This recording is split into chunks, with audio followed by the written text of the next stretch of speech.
day was a grandiose event. It was a grand affair and something that we all were looking forward to, not just me, but even my professorates. That D-Day had come. I remember the 12th of June. My birthday fell on the 8th, and that was when I reached Chennai, and 12th happened to be my Viva OC, my defense for my PhD thesis for my research work. So I remember that on the 12th morning around 7 a.m. I landed up in the college because I was asked to reach early. Although my defense started at only 11, but those last minute quick rehearsals, just touch-ups for the candidate are essential processes, so you need to go through those processes as well. And that was a great thing that happened there in Etherage, because the professors are so accommodative. They help the candidate a lot to feel comfortable, to make the entire PhD process a very smooth process. Of course, a candidate too has to give a lot, before he or she starts getting from the professors. So it's very important that we must enjoy the entire process of the PhD jaunt rather than in anxiety or apprehension or fear, because that is always going to be there. Whether it is the start of your journey or the last lap, it really doesn't matter. But what matters is you need to be focused, you need to be determined, you need to work hard and just keep one thing in mind, that yes, I need to do my best. I need to perform in the best possible way. My head of the department was there. They're all very punctual people. My guide was there, not the general public, of course, nobody else apart from we three. They wanted me to give a sample of how I would possibly present the research work. They were very comfortable with me as a candidate because I had done innumerable presentations in the PhD program, and they were well versed with how I would present the paper. And so they were kind of, chilled out. I showed it to them, the sample of how I would possibly present my research work. They were elated by the entire presentation, the way I was putting forth my research work. So I think they loved it, and they stopped me in between and said that, fine, this is how you're going to go about. And then there were other things, other important aspects of the rehearsal, as in the position where I need to stand in the dais as far as the podium is concerned. And then the distance from the mic, the throw of the voice. Everything was taught in the rehearsal, it was finalized, and I had those pointers very well set in some place of my mind. We were all set, I think, by around 10ish, and people started coming in, and then we had external examiner who walked in, Dr. Balasubramanian. He's an amazing professor, wonderful human being. We had a terse, casual conversation, and the sir was giving me his inputs about my theses, that he had gone through the theses, and really he loved what I had done in my theses. Apart from that, I had quick conversations with my head of the department, tips coming in from the head of the department, tips coming in from my guide. It was a wonderful process, but there were about almost, I think, 4,000 or 5,000 people who were there accommodated in the auditorium, and it was packed, it was full. So before my turn came to go to the dais and talk about my work, the entire PhD defense process, it started off with my guide, my supervisor, talking about my theses in a brief way. Then the focus shifted from my supervisor to my head of the department, who too gave her viewpoints about the theses and about her journey with me. And finally came the turn of the external examiner, Dr. Balasubramanian, who was gracious enough in putting forth serenade words about my work, which was amazing. All the three professors had finished, and then they finally invited me to come up on the stage and start my presentation. I was given, as far as I remember, about 45 minutes to an hour, that is the regular procedure, to present my work. I started off, it went off very well. I finished with a blink of an eye, it just got over.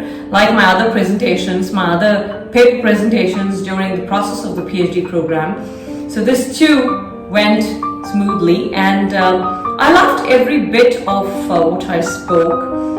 And by the time I finished the presentation, I remember that I was all set for the Q&A session, because I think there was a certain amount of confidence which was pumped into me, and I knew for sure that I'll be able to defend my theses in the best possible way. The outcomes are going to be great. That is the kind of vibe and feeling I started getting.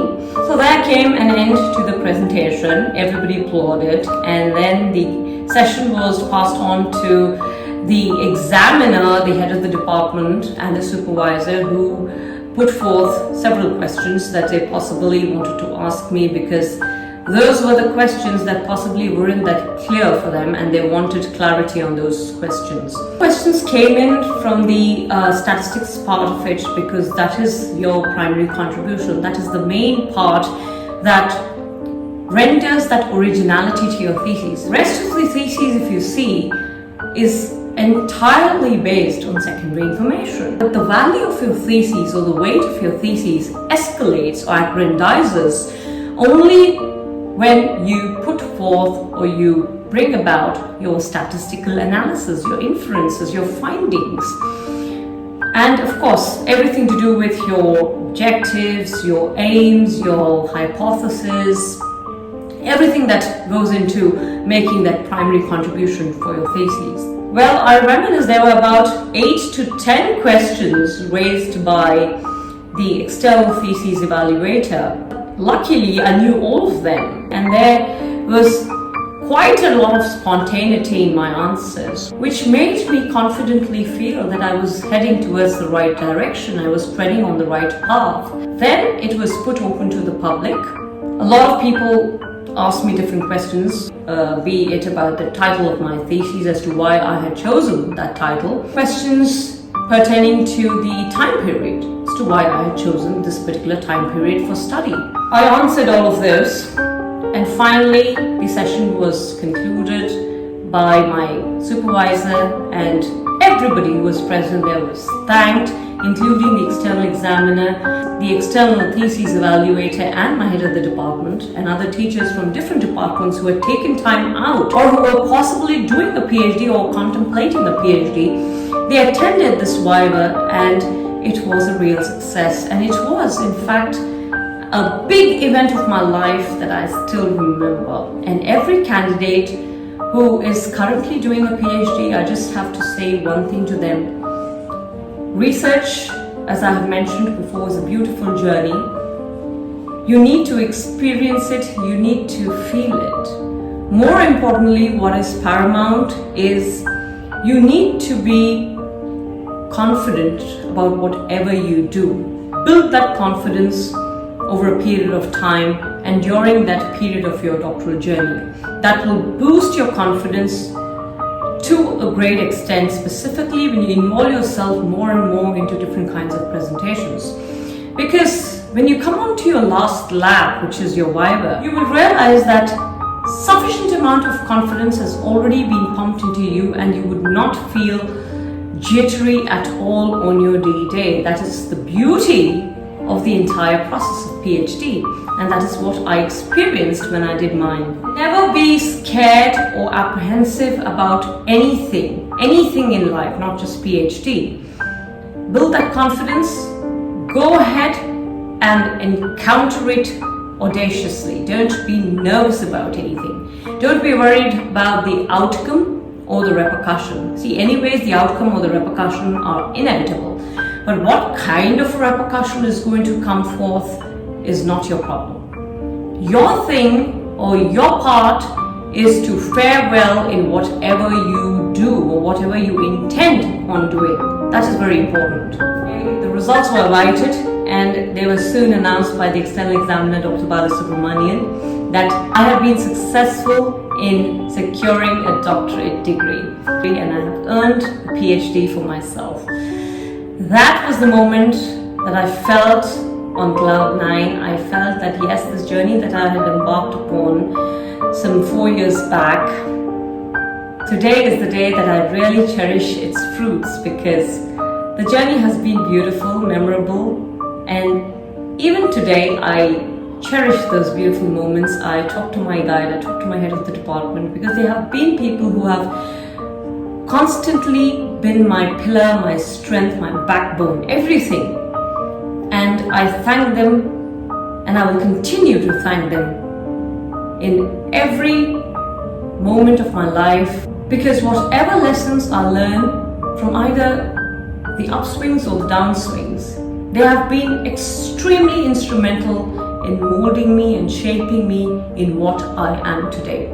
So always be thankful to all your professors and gurus, because they are the epitome of educators who have shaped you, who have groomed you.